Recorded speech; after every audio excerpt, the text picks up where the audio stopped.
Başka bir deyişle, Charlie XCX'in son derece kötü yönlendirilmiş belgesel tarzındaki filmi The Moment hakkında söylenebilecek en iyi şey, bu esrarengiz sanatçının büyük sosyal ve sanatsal gücünü, kendisine yüklenen yüksek beklentilerden tamamen ayrı bir şey yaratmak için kullanmış olmasıdır. Bu, belki de tanıtıldığı gibi, Brad Tur'un sahne arkasıyla ilgili çok az gerçeklik içeren bir film değil. A.G. Cook'un güçlü müziği dışında filmde müzik bulunmuyor. XX'in müziği ise yalnızca birkaç küçük parçada yer alıyor. Filmin kendisi ise This is Spinal Tap'le Uncut Gems'in garip bir karışımı. Teoride eğlenceli gibi görünse de, filmin büyük bölümü XX'in kendisinin biraz ilgisiz bir versiyonunu oynamasıyla geçiyor. Bunun yanı sıra ticari talepler ve kendi markasını optimize etme sürecinin getirdiği ani kırılma anları da var. Tüm bunlar olurken kendi sesiyle bağlantıda kalmaya çalışıyor. Ancak hiçbir şey iyi gitmiyor. Kısaca söylemek gerekirse, The Moment tam anlamıyla bir felaket. Stakes olmadan film yapmak belli bir kibir gerektiriyor.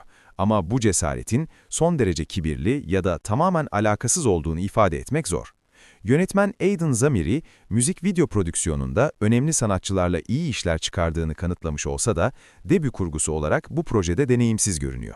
The Moment, hemen her açıdan tam bir başarısızlık.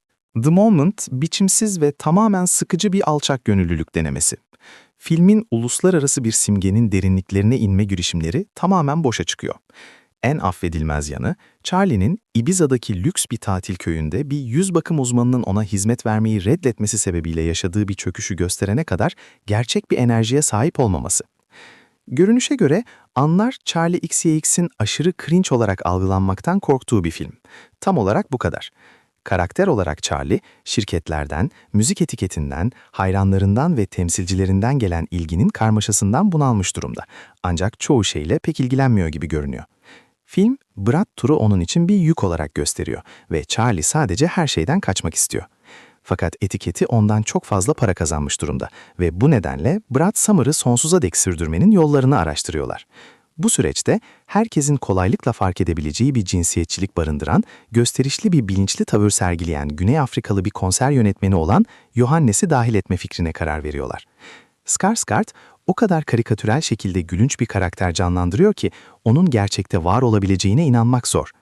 Charlie, Johannes'e bağlı olarak tereddüt ediyor ama bir şekilde onu işten çıkarmak için son noktayı koymaktan çekiniyor. Bu onun üzerindeki baskıdan mı kaynaklanıyor? Sanırım öyle. Bu arada arkadaşı ve konser yönetmeni Celeste, sanatçının isteklerini gerçekten anlıyor gibi görünse de etrafındaki gürültüden boğulmuş durumda. Filmdeki ana gerginlik kaynağı Celeste ile Johannes arasındaki Charlie üzerindeki mücadeleleri ama bu ikisinin sanatsal anlaşmazlıkları hiç gerçek ya da ilginç bir şekilde hissettirmiyor.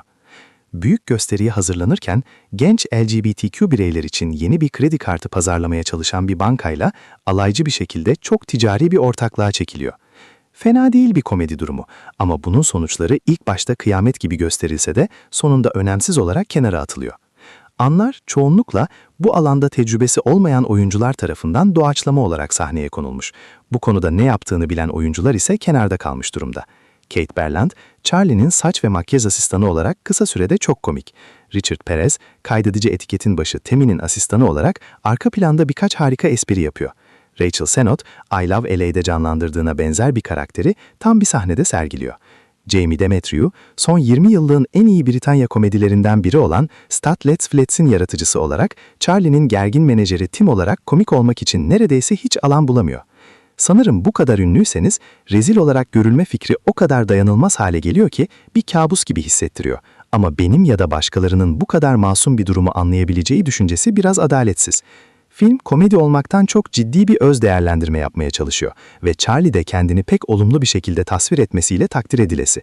Süperstar olarak yaşadığı muazzam büyüme ve yaratıcılığını koruma konusundaki imkansız talepler, ayrıca ona bağımlı olan insanların maddi istekleri altında ezilmiş gibi görünüyor.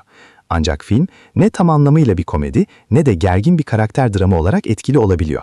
Sonuçta ortaya çıkan şey gereksiz bir kargaşa haline dönüşüyor. Zamiri'nin yönetimi yıkıcı. Filmin tamamı Charlie'nin yarattığı dünya ile gerçek kişiyi ortaya çıkarmak istiyor. Ama bu iki yolda iyi bir şekilde işlenememiş. Sanırım bu kadar ünlüyseniz rezil olarak algılanma ihtimali dayanılmaz hale geliyor. Ama bu kadar masum bir durumu benim ya da başkalarının anlayabileceğini varsaymak biraz mantıksız. Ancak Charlie'nin gerçekten yaramaz bir tavrı sona erdirmek istemesi durumunda bunun gerçekleştiği söylenebilir. The Moment 2026 Sundance Film Festivali'nde gösterildi.